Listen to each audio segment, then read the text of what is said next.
नमस्कार, मैं प्रोफेसर सरोज व्यास आपके साथ चर्चा में उपस्थित हुई हूँ निर्देशन एवं परामर्श के भाग 3 को लेकर के।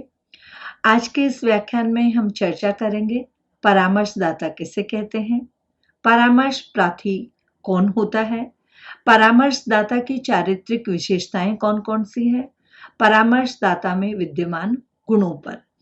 क्योंकि इससे पूर्व के व्याख्यान में हमने निर्देशन पर विस्तृत चर्चा करी और परामर्श पर विस्तृत चर्चा करी। परामर्श कितने प्रकार के होते हैं, परिभाषाएं क्या है, अर्थ क्या है, निर्देशन के प्रकार कितने हैं, निर्देशन के प्रकारों के साथ निर्देशन क्या है, उसकी परिभाषाएं क्या है, मानव विकास के कौन कौन से क्षेत्र हैं जिसमें निर्देशन दिया जाना चाहिए। और अब इसी चर्चा को आगे बढ़ाते हुए इस विषय में हम बात कर रहे हैं परामर्शदाता किसे कहते हैं। परामर्शदाता यानी परामर्श कौन देता है या परामर्शदाता किसे कहते हैं। परामर्शदाता किसी भी विषय और क्षेत्र के प्रशिक्षित अनुभवी विशेषज्ञ होते हैं। इन्हें अंग्रेजी में काउंसलर के नाम से जाना जाता है। ये व्यक्ति और व्यक्तियों की समस्या के समाधान संबंधी सलाह, सुझाव, उपाय, समाधान और नैदानिक उपचार देते हैं। तो इस प्रकार से हम कह सकते हैं कि किसी एक समस्याग्रस्त व्यक्ति को उसकी समस्याओं के समाधान के लिए सुझाव, सलाह, उपचार, उपाय देने वाला एक अनुभवी और प्रशिक्षित जो व्यक्ति होता है वो परामर्शदाता होता है। अब बात आती है कि परामर्श प्रार्थी कौन है। इससे पूर्व की चर्चा में हमने परामर्श प्रार्थी शब्द का काफी बार प्रयोग किया, तो हमें ये भली प्रकार जान लेना चाहिए कि परामर्श प्रार्थी कौन होता है। परामर्श प्रार्थी कोई भी व्यक्ति और विद्यार्थी हो सकता है। किसी भी प्रकार की व्यक्तिगत, शैक्षिक, व्यावसायिक, सामाजिक, शारीरिक, मानसिक, धार्मिक, संवेगात्मक तथा यौन संबंधी, विवाह संबंधी और समायोजन से जुड़ी हुई समस्याओं के समाधान हेतु राय, सलाह, सुझाव और समाधान लेने वाला व्यक्ति परामर्श प्रार्थी होता है। यानी अपने जीवन में जो विभिन्न समस्याएं हैं, उन समस्याओं के समाधान के लिए जब कोई व्यक्ति या विद्यार्थी जब अपने से अधिक अनुभवी और प्रशिक्षित व्यक्ति के पास औपचारिक रूप से जाकर के सलाह मांगता है, सुझाव मांगता है, समाधान मांगता है, उपाय मांगता है, तो उसे हम परामर्श प्रार्थी और परामर्श लेने वाला कहते हैं।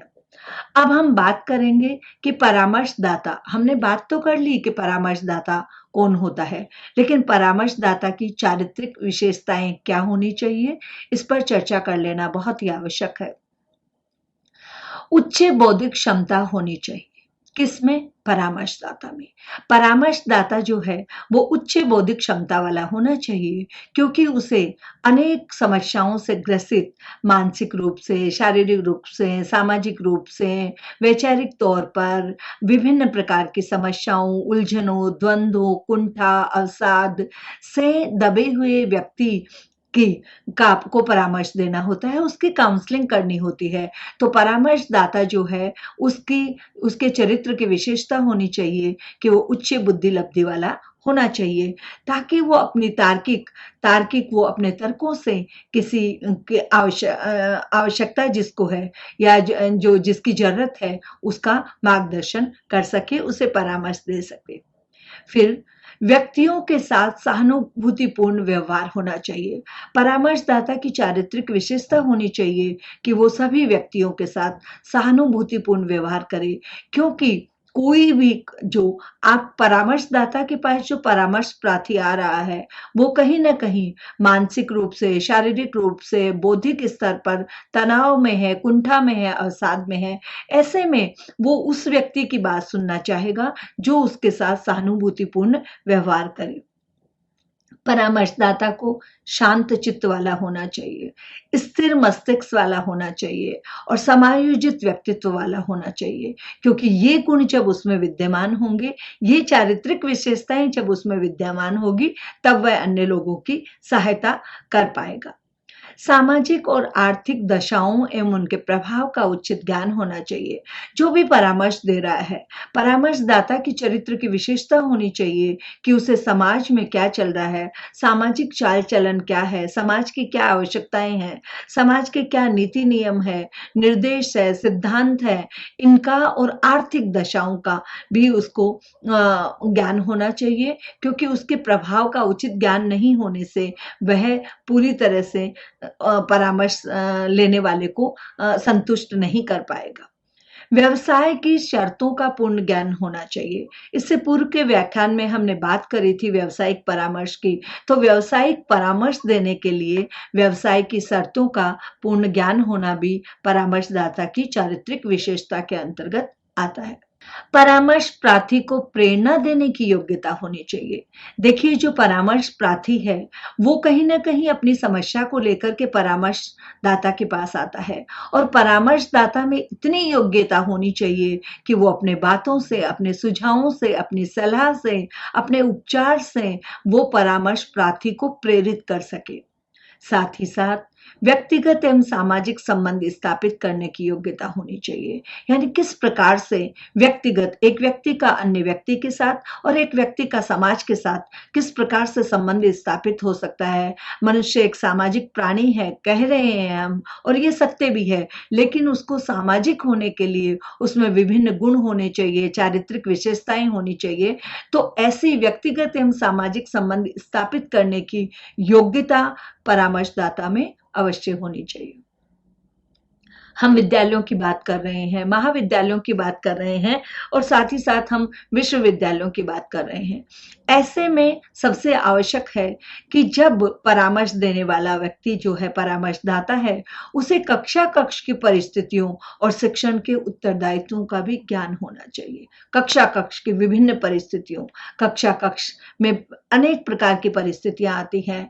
वहां पे आपको भौतिक और अभौतिक दोनों तरह की समस्याएं आ सकती है। कक्षा कक्ष कहीं ऐसा तो नहीं है कि बहुत ही छोटा है, कक्षा कक्ष ऐसा तो नहीं है जिसका वातावरण घुटन वाला है, कक्षा कक्ष ऐसा तो नहीं है जहाँ पे वातावरण शुद्ध नहीं होता हो, या कक्षा कक्ष के उत्तरदायित्व में अनुशासन है, वहाँ का प्रबंधन है, वहाँ का फर्नीचर है, फिर वहाँ के बैठने की व्यवस्था है, सारी परिस्थितियां और शिक्षण के उत्तरदायित्व, यानी शिक्षक का व्यवहार कैसा होना चाहिए, उसकी सहायक सामग्री कैसी होनी चाहिए, सारी चीजों का ज्ञान परामर्शदाता को होना चाहिए।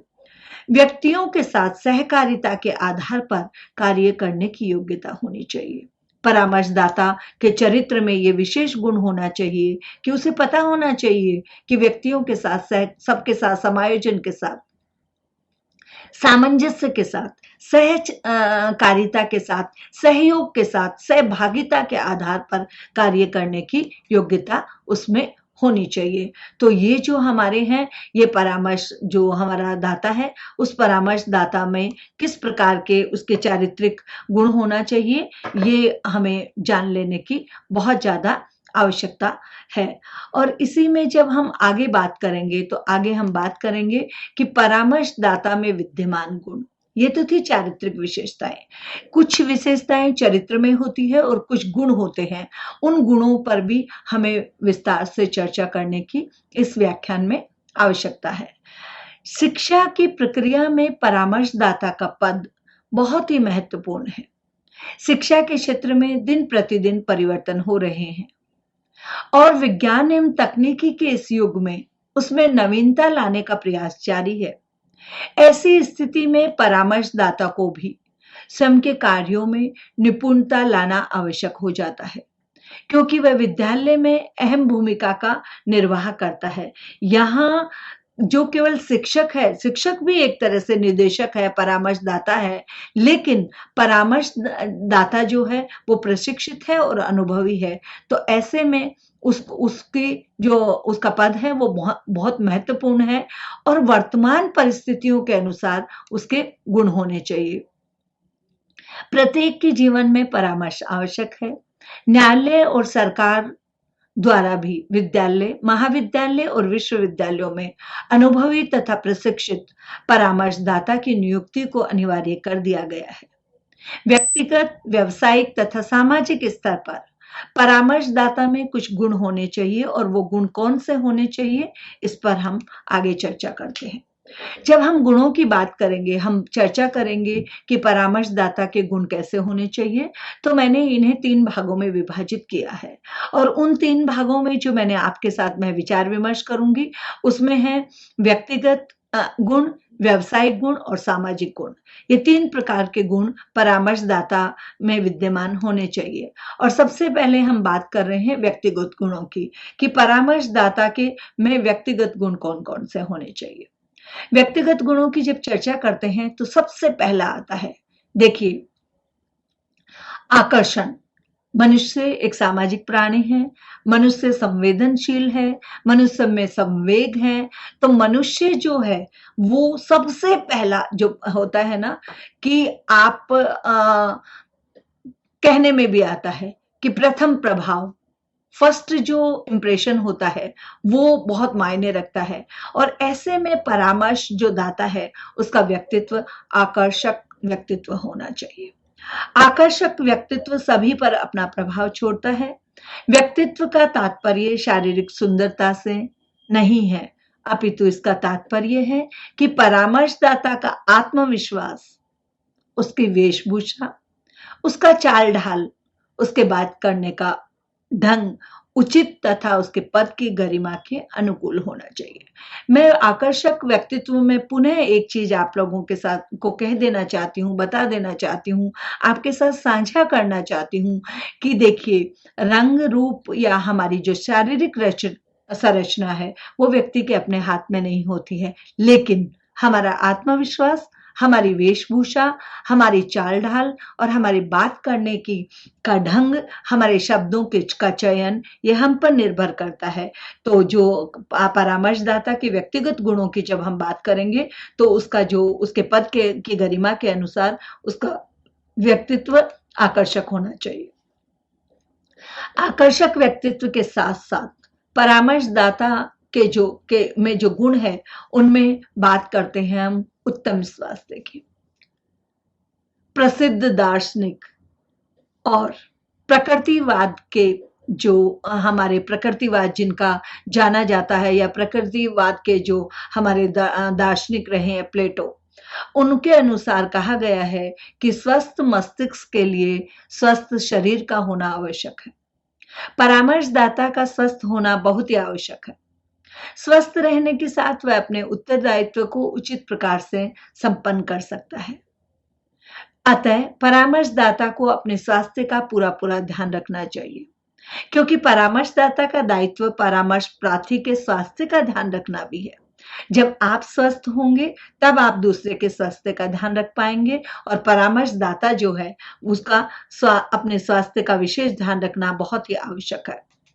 ये हम बात कर रहे हैं परामर्शदाता के गुणों की, और उन गुणों में भी हम व्यक्तिगत गुणों की बात कर रहे हैं। व्यक्तिगत गुणों में मैंने आपके साथ चर्चा करी कि आकर्षक व्यक्तित्व होना चाहिए और उत्तम स्वास्थ्य होना चाहिए। उत्तम स्वास्थ्य होने के साथ साथ परामर्शदाता का चरित्रवान होना बहुत आवश्यक है। देखिए, परामर्शदाता के पास जो परामर्श प्रार्थी आ रहा है वो किसी भी आयु वर्ग का हो सकता है, किसी भी लिंग का हो सकता है, और ऐसे में परामर्श प्रार्थी के लिए परामर्शदाता आदर्श होते हैं और वे स्वयं के परामर्शदाता के अनुसार ढालने का प्रयास करते हैं। कौन अपने को स्वयं परामर्शदाता के अनुसार ढालने का प्रयास करते हैं? परामर्श प्रार्थी, अर्थात जो परामर्श लेने आया है उसके लिए परामर्शदाता किसी भगवान, किसी चिकित्सक, किसी आदर्श से कम नहीं है और वो चाहता है कि वो भी उसके जैसा ही संतुलित व्यक्तित्व वाला बन जाए। ऐसे में परामर्शदाता को अपने विद्यार्थियों और अपने परामर्श प्रार्थी यानी काउंसलर के पास जो काउंसली आ रहे हैं उनके समक्ष अच्छे चरित्र का उदाहरण प्रस्तुत करना चाहिए। व्यक्तिगत गुणों में सहानुभूति की भावना भी बहुत आवश्यक है। परामर्शदाता में प्रेम और सहानुभूति की भावना होना आवश्यक है। विद्यार्थियों के प्रति और व्यक्तियों के प्रति और परामर्श प्रार्थी के प्रति प्रेम और मित्रतापूर्ण व्यवहार से वह उनके विश्वास को जीत सकता है और उनका नेतृत्व करने में सफल हो सकता है। व्यक्तिगत गुणों की जब हम बात कर रहे हैं तो नेतृत्व की क्षमता को विस्मृत नहीं कर सकते। एक आदर्श में नेतृत्व की क्षमता होना भी आवश्यक है। नेतृत्व का अर्थ केवल राजनीतिक क्षेत्र तक सीमित नहीं है, अपितु परामर्शदाता में क्षमता होनी चाहिए कि वह विभिन्न शैक्षिक और अशैक्षिक पाठ्य सहगामी क्रियाओं का अच्छे से संचालन कर सके, अपने विद्यार्थियों का मार्गदर्शन कर सके तथा उन्हें सही रास्ते पर चलने के लिए प्रेरित कर सके, और जो मार्ग दिखाता है वो नेतृत्व भी करता है। सुनने की क्षमता, साथ ही साथ उसकी श्रवण शक्ति और सहनशीलता और क्षमता उच्च कोटि की होनी चाहिए। परामर्शदाता को एक अच्छा श्रोता होना चाहिए, क्योंकि परामर्श प्रार्थी है वो अपनी बात को लेकर के और परामर्शदाता के पास आता है। परामर्श प्रार्थी चाहता है कि उसकी समस्याओं को कोई धैर्य पूर्वक सुने, उसकी बात को समझे, उसकी समस्या को समझने का प्रयास करे, और जब तक परामर्शदाता परामर्श प्रार्थी की बात को धैर्य पूर्वक नहीं समझेंगे तब तक वह उनकी समस्याओं का निराकरण, निदान, समाधान नहीं कर पाएंगे, कोई उपचार नहीं दे पाएंगे, कोई सलाह नहीं दे पाएंगे, कोई सुझाव नहीं दे पाएंगे।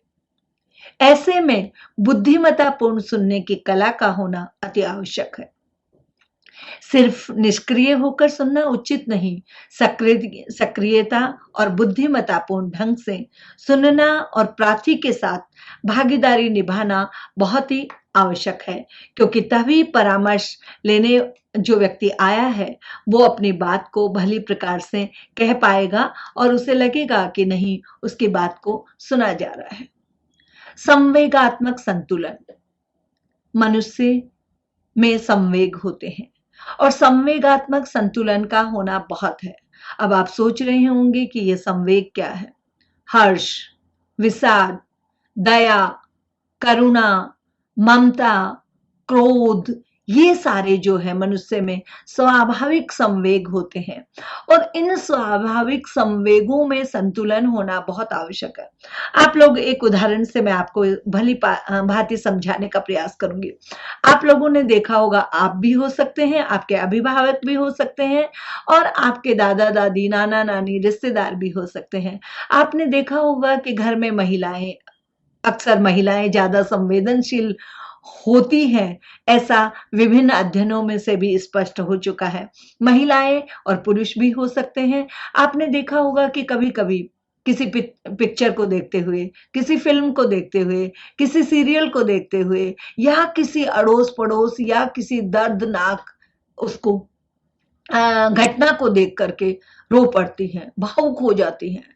या आपने देखा होगा कि किसी किसी को बहुत जल्दी गुस्सा आ जाता है। आपने देखा होगा कि कुछ लोग निष्ठुर होते हैं, लेकिन कुछ लोग बहुत दयावान होते हैं। ये स्वाभाविक संवेग है। विद्यालय, महाविद्यालय और विश्वविद्यालय में परामर्शदाता की भूमिका में शिक्षक होते हैं। परामर्शदाता का अपना एक पद है, एक अपनी पोस्ट है, लेकिन प्रत्येक शिक्षक को हम निर्देशक और परामर्शदाता के रूप में भी देखते हैं। इसलिए शिक्षक में संवेगात्मक स्थिरता एवं संतुलन का होना बहुत आवश्यक है। तभी वह अपने विद्यार्थियों का भावात्मक विकास कर सकेगा तथा उनके संवेगों को सुंदर और कलात्मक ढंग से विकसित कर सकेगा। किसी भी व्यक्ति में संवेगात्मक संतुलन बहुत आवश्यक है। ऐसे नहीं है कि कोई व्यक्ति बिल्कुल क्रोध में आ जाता है, कोई इतना दयावान बन जाता है कि वो अपने साथ ही नुकसान कर लेता है, कोई बहुत ज्यादा हताश हो जाता है, कोई बहुत ज्यादा प्रसन्न हो जाता है अकारण ही। ऐसा नहीं होना चाहिए। सभी संवेगों में संतुलन होना चाहिए। तो जब व्यक्तिगत परामर्शदाता के व्यक्तिगत गुणों की हम बात कर रहे हैं तो संवेगात्मक संतुलन भी उसमें होना चाहिए। और संवेगात्मक संतुलन के बाद बात करेंगे जो बहुत ही अनिवार्य है। वैसे तो प्रत्येक व्यक्ति में ये गुण होना चाहिए, और ये गुण है निष्पक्षता का। किसी के साथ पक्षपात नहीं करना, सबके साथ समान व्यवहार करना निष्पक्षता कहलाता है। जब परामर्शदाता के व्यक्तिगत गुणों की बात कर रहे हैं तो निष्पक्ष होना उसका बहुत जरूरी है। अब हम, क्योंकि हम विद्यालय, महाविद्यालय और विश्वविद्यालय, शिक्षा और शिक्षार्थी और शिक्षक और विद्यार्थी से भी जुड़े हुए हैं, तो हम ये कहना अतिशयोक्ति नहीं होगा कि शिक्षक जाति, धर्म, लिंग, भाषा आदि के आधार पर किसी भी प्रकार का भेदभाव नहीं करके विद्यार्थियों के साथ और उनके प्रति समान व्यवहार रखना चाहिए। किसको? शिक्षक को। वैसे तो प्रत्येक व्यक्ति को जाति, धर्म, भाषा, लिंग के भेदभाव से ऊपर उठ करके समानता का व्यवहार करना चाहिए, लेकिन ये जो नियम है या ये जो गुण है वो शिक्षक में एक प्रकार से उसके व्यवहार में, उसके व्यक्तित्व में, उसके चरित्र में मैं ये कहूंगी कि ये उसका जन्मजात गुण होना चाहिए। कभी कभी परामर्शदाता कुछ बालकों में अधिक रुचि दिखाने लगते हैं और इसके परिणाम स्वरूप कक्षा के अन्य बालक अपने को उपेक्षित समझने लगते हैं और उनमें शिक्षा के प्रति अरुचि उत्पन्न हो जाती है। ऐसा नहीं होना चाहिए। इसलिए मैं ये कहना चाहूंगी कि जो परामर्श हमारा दाता है उसका व्यक्तिगत जो गुण है उसमें निष्पक्षता होनी चाहिए। मैंने व्यक्तिगत गुणों को विभिन्न बिंदुओं से आपको समझाने का प्रयास करा है और मैं पुनः एक बार इनके जो मुख्य इनके बिंदु है उनको दोहरा देती हूँ। व्यक्तिगत गुणों में परामर्शदाता का व्यक्तित्व जो है वो आकर्षक व्यक्तित्व होना चाहिए, उत्तम स्वास्थ्य होना चाहिए, उसका चरित्रवान होना बहुत जरूरी है, सहानुभूति की भावना होनी चाहिए, नेतृत्व की क्षमता होनी चाहिए, सुनने की क्षमता होनी चाहिए, संवेगात्मक संतुलन होना चाहिए और वो निष्पक्ष होना चाहिए। ये परामर्शदाता के व्यक्तिगत गुणों के अंतर्गत आते हैं।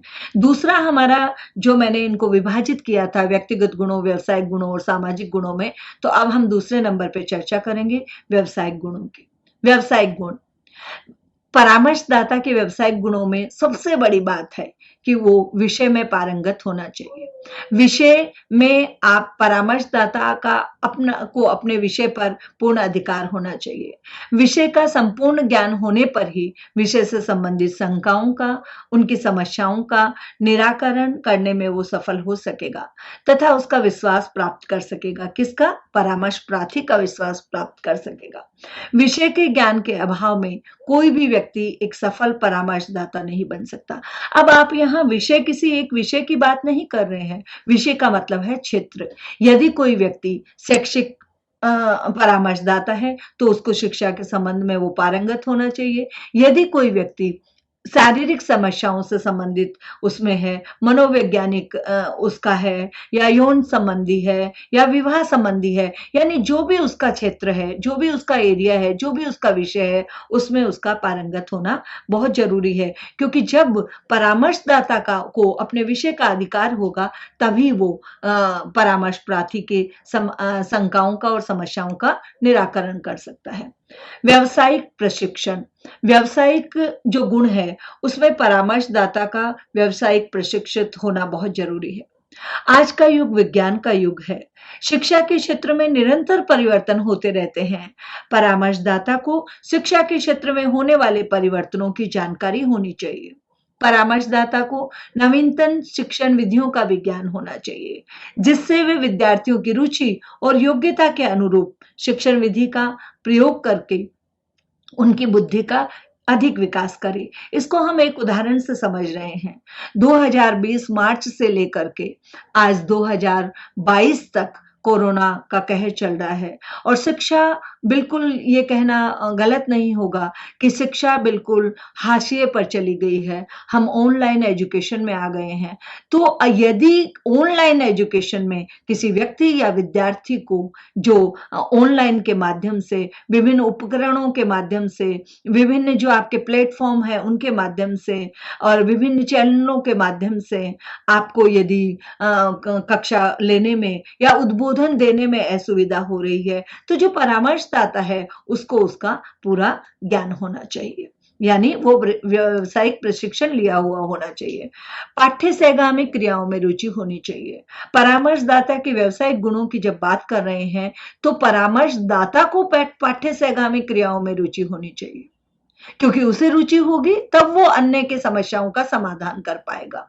आज की शिक्षा में पाठ्य सहगामी क्रियाओं का महत्वपूर्ण स्थान है, क्योंकि जब भी हम नई शिक्षा नीति की भी बात करते हैं तो हम निरंतर एवं व्यापक मूल्यांकन की बात करते हैं, और निरंतर और व्यापक मूल्यांकन में शिक्षा सहगामी क्रियाओं का, शिक्षा सहगामी जो गतिविधियां हैं उनका महत्वपूर्ण स्थान है।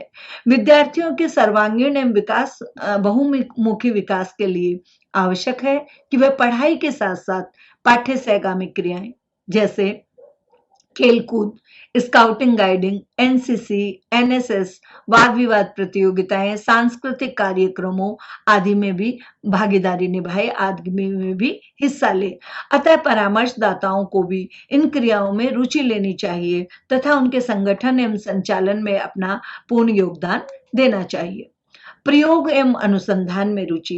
केवल व्यावसायिक परामर्श के लिए यही इतना ही आवश्यक नहीं होगा कि व्यावसायिक परामर्श की जब बात करेंगे और व्यावसायिक गुणों की बात करेंगे तो विषय में पारंगत हो, व्यावसायिक प्रशिक्षण हो, पाठ्य सहगामी क्रियाओं में रुचि हो, नहीं।